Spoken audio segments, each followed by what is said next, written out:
While searching online, you may discover that certain websites always show up at the beginning of the results. The traffic to these websites bring them to the top of the results, and searchers click on them the most often, and that keeps them where they are. The theory of the long tail, which explains distributions of websites, is detrimental to users because it creates a space where people don't question anymore what was given to them and prevents them from seeing new ideas and different points of view, creating a bubble for themselves online. Alex Halavas states in Knowledge and Democracy that search engines are our window into the web, and without alternative views, it is not obvious when we see through that window darkly. Google gives us information first starting with what other people look up and the amount of links to that site. The more amount of links to a certain site, the more likely they will be at the top of the list in the search results. Matthew Hinman calls this Googlearchy in Myth and Digital Democracy. Since this is what people see, it will result in more initial clicks right away.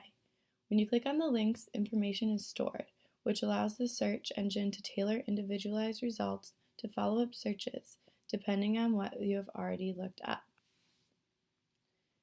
This is called a filter bubble.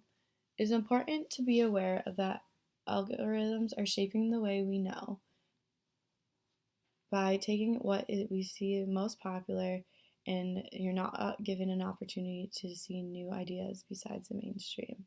Hinman's idea about the importance of linking to a website is proven by the long-tail theory. The long-tail theory is when there are a few sites that get a lot of attention while many others fall behind. There's about an 80 to 20% distribution of to what gets attention. This allows only a few elites to get their voices heard, and everyone else who may not have as much power or status not have their ideas heard at all. An example of how the long tails work is when you look up Jennifer Lawrence on Google. The initial results on these first pages show articles of her life on news sites as well as magazines, mostly revolving around her new movie Mockingjay. A Wikipedia page on the side also has info about her life and the movie she is in and pictures, and also links to co-stars. Skipping to the 20th page, you'll find links to less recent articles from local news stations in comparison to the national ones found on the first page. There's even a link to SoundCloud and a song called Jennifer Lawrence by a fan by the name of King Cardenas, which is quite a catchy song. The results on page 20 are not as relevant at the moment, and people will rather click on the new credible sources which appear on the first page, further narrowing their scope and maybe never even hearing the new song by Cardenas. If these links on the 20th page were clicked on by users, they are more likely to move up in the search. But with new articles, they also have a higher probability of getting pushed back even further.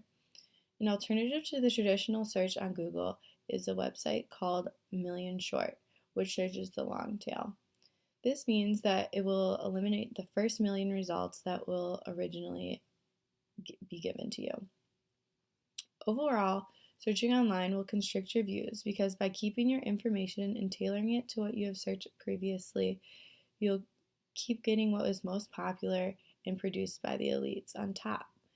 It is important to be aware that we are getting information from the first results and not questioning what is actually given to us, and we are being shaped by our internet searches.